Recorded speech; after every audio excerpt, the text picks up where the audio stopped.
মধ্যপ্রাচ্যে ভয়ঙ্কর পরিস্থিতি, যুদ্ধ পরিস্থিতি, সেখানে বিশ্বে একেবারে প্রলয়ের আশঙ্কা করা হচ্ছে। একের পর এক দেশ যুদ্ধে জড়িয়ে পড়ছে।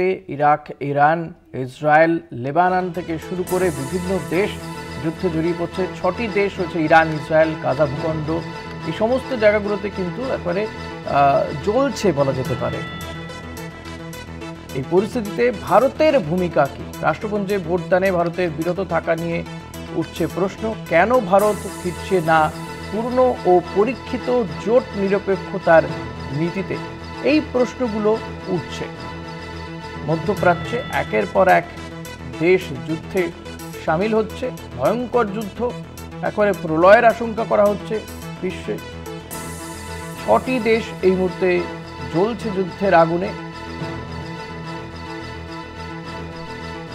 এই পরিস্থিতিতে ভারতের ভূমিকা কি? ভারত কি পুরনো ও পরীক্ষিত জোট নিরপেক্ষতার নীতিতে ফিরে যেতে পারে না? কেন ফিরছে না? এই নিয়ে কিন্তু প্রশ্ন উঠছে।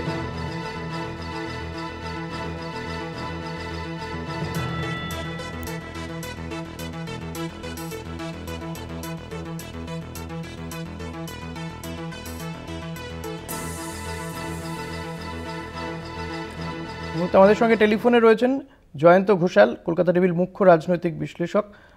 জয়ন্তদা, আপনাকে স্বাগত জানাবো। যেটা জানতে চাইব যে মধ্যপ্রাচ্যে একের পর এক দেশ যুদ্ধে জড়িয়ে পড়ছে। এই মুহূর্তে 6টি দেশে যুদ্ধের আগুন জ্বলছে। তো এই জায়গায় দাঁড়িয়ে ভারতের কি ভূমিকা হওয়া উচিত ছিল, বা কি ভূমিকা এখন বুঝতে পারছেন?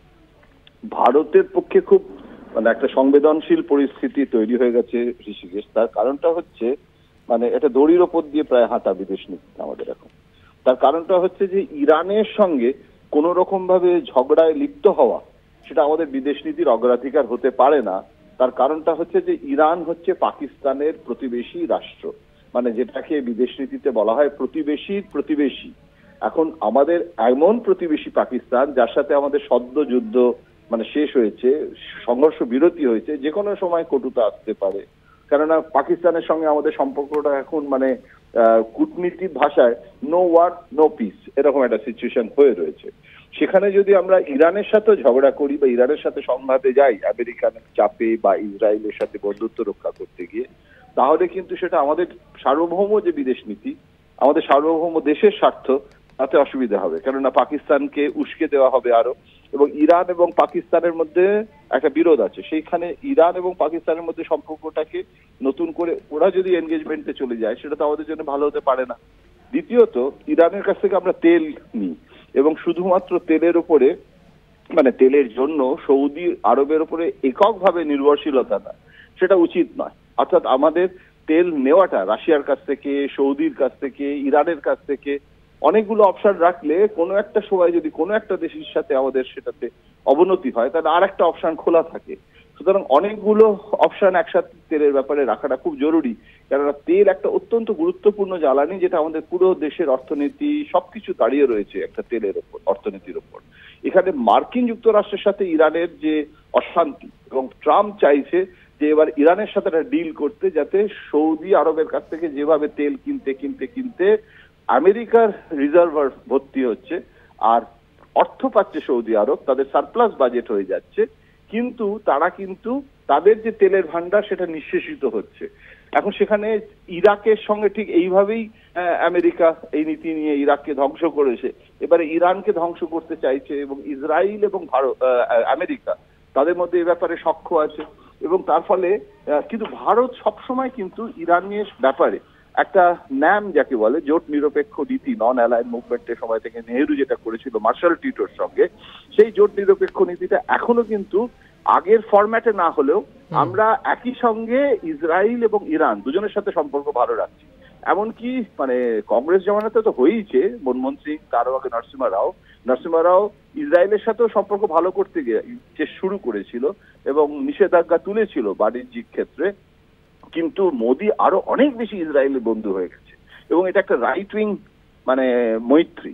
কিন্তু তা সত্ত্বেও বাজপেয়ী থেকে মোদি ইরানের পক্ষে কিন্তু ভোট দিয়েছে ইউনাইটেড নেশনে। এখন ট্রাম্প প্রেসার দিচ্ছে যাতে ইরানের বিরোধিতা করে ভারত, এবং তার জন্য ট্রাম্প ব্ল্যাকমেলও করতে পারে।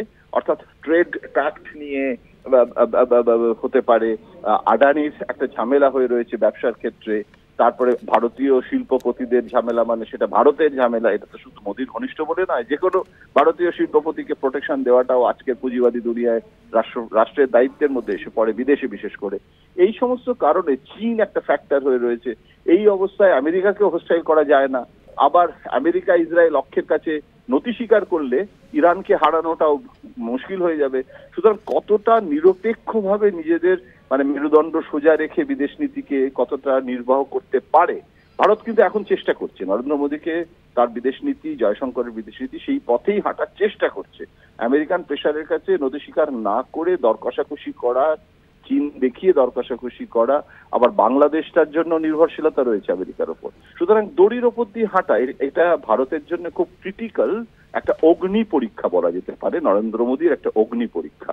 ঋষিকেশ, ধন্যবাদ জয়ন্তদা। কথা বলছিলাম কলকাতা টিভির মুখ্য রাজনৈতিক বিশ্লেষক জয়ন্ত ঘোষালের সঙ্গে।